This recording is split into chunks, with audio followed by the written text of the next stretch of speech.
आप सभी को राधे राधे।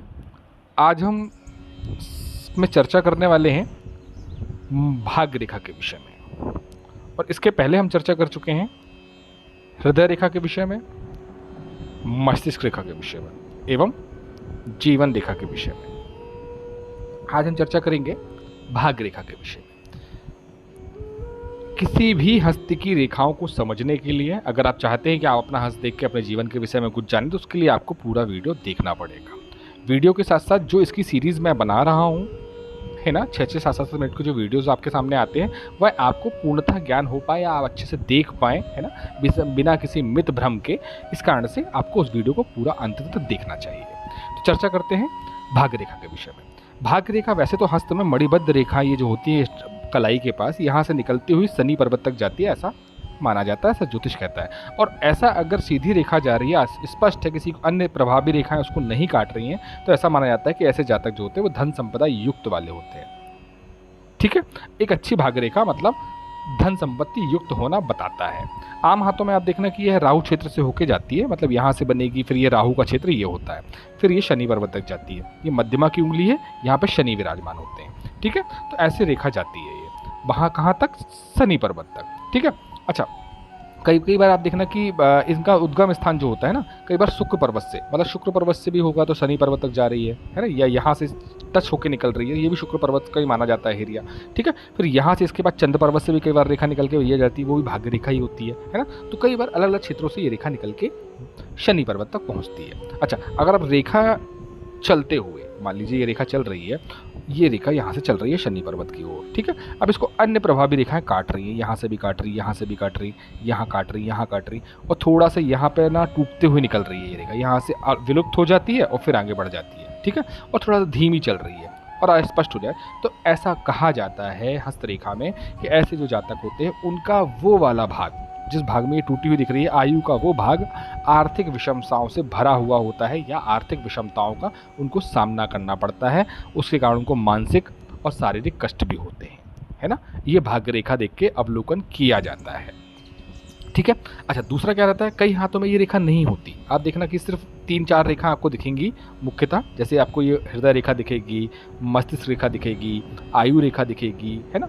तो भाग्य रेखा कई लोगों के हाथ में छोटी है या किसी के हाथ में बिल्कुल ही नहीं दिखती है ना।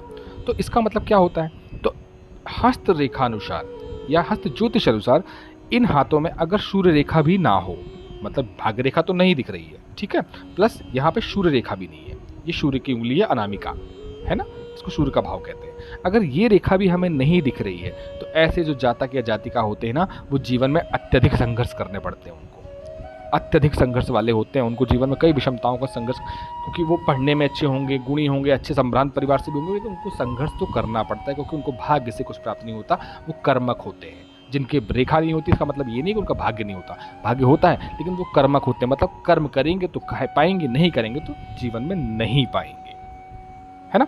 अच्छा, अब अगर मान के चलिए भाग्य रेखा शनि पर्वत की अपेक्षा सूर्य पर्वत पर जाए, मतलब यहाँ मणिबद्ध रेखा से स्टार्ट होकर ये सूर्य पर्वत तक जा रही है ना, तो ऐसे जो जातक या जातिका होते हैं हस्त ज्योतिष में या ज्योतिष में, ऐसे जातकों को भाग्यशाली माना जाता है कि उन्हें भाग्यवश सब कुछ प्राप्त होता है।